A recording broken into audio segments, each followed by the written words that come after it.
21 জুলাই সোমবার দুপুর 1:06। বাংলাদেশ বিমান বাহিনীর একটি FT-7 BGI যুদ্ধবিমান নিয়মিত প্রশিক্ষণের অংশ হিসেবে ঢাকার কুর্মিটোলাস্থ বাংলাদেশ বিমান বাহিনী ঘাঁটি AK খন্দকার থেকে উড্ডয়নের পর যান্ত্রিক ত্রুটির সম্মুখীন হয়, যার বিস্তারিত তদন্ত সাপেক্ষে জানানো হবে। ISPR জানিয়েছে, দুর্ঘটনা মোকাবেলায় এবং বড় ধরনের ক্ষয়ক্ষতি এড়াতে বিমানটির বৈমানিক ফ্লাইট লেফটেন্যান্ট মোহাম্মদ তৌকির ইসলাম বিমানটিকে ঘনবসতি এলাকা থেকে জনবিরল এলাকায় নিয়ে যাওয়ার সর্বাত্মক চেষ্টা করেছিলেন। কিন্তু দুর্ভাগ্যবশত বিমানটি ঢাকার দিয়াবাড়িতে মাইলস্টোন স্কুল অ্যান্ড কলেজের দোতলা একটি ভবনে অনাকাঙ্ক্ষিত দুর্ঘটনায় বিধ্বস্ত হয়েছে। ওয়ালটন এখন দেশের সীমানা পেরিয়ে পৌঁছে গিয়েছে 50টিরও বেশি দেশে। ওয়ালটন, ঘরে ঘরে বিশ্বজুড়ে। বিমান দুর্ঘটনায় এখনো পর্যন্ত 20 জনের মৃত্যু ও 171 জন আহত হওয়ার তথ্য নিশ্চিত করেছে ISPR। দেশের স্মরণকালের ভয়াবহ এই দুর্ঘটনার পর অনেকের মনেই প্রশ্ন, কেন হঠাৎ করে ভেঙে পড়ল একটি যুদ্ধবিমান? কোন দেশ থেকে এই বিমান কিনেছে বাংলাদেশ সরকার?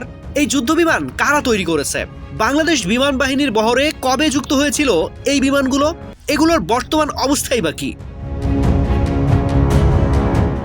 বিধ্বস্ত হওয়া FT-7 BGI যুদ্ধ বিমানটির নির্মাতা দেশ চীন।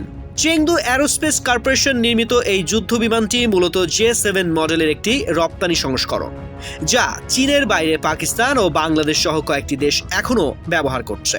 বাংলাদেশে এটি F7 নামেও পরিচিত। 1964 সালের মার্চে চীনের শেনয়াং এয়ারক্রাফট ফ্যাক্টরিতে শুরু হয় তৃতীয় প্রজন্মের J7 যুদ্ধ বিমান তৈরির কাজ।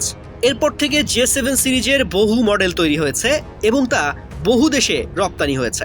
চেংদু নির্মিত এই J7 যুদ্ধবিমান রাশিয়ার MiG-21 এর লাইসেন্সকৃত সংস্করণ। রুশ কারিগরি সহায়তায় চীনে প্রথম এই বিমান তৈরি হয়। তবে 2013 সালে J7 সিরিজের উৎপাদন বন্ধ হয়ে গেলেও এটি এখনও বিশ্বের অনেক দেশের বিমান বাহিনীতে সক্রিয়ভাবে ব্যবহৃত হচ্ছে।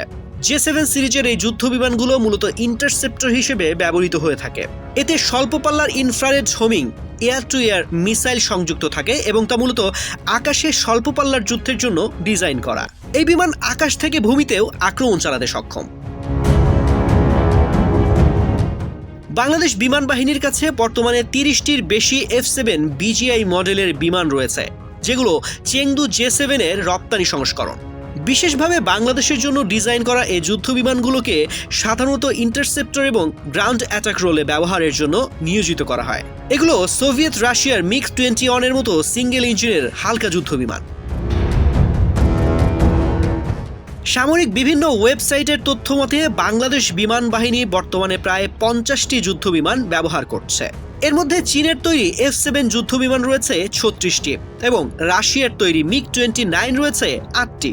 এছাড়াও বাহিনীর বহরে রয়েছে চীনের FT-7 প্রশিক্ষণ যুদ্ধ বিমান, যুক্তরাষ্ট্রের লকহিড নির্মিত 2টি কৌশলগত পরিবহন বিমান এবং রাশিয়া, ফ্রান্স, ইতালি ও প্রাক্তন চেকোস্লোভাকিয়া থেকে আনা কিছু প্রশিক্ষণ বিমান ও হেলিকপ্টার।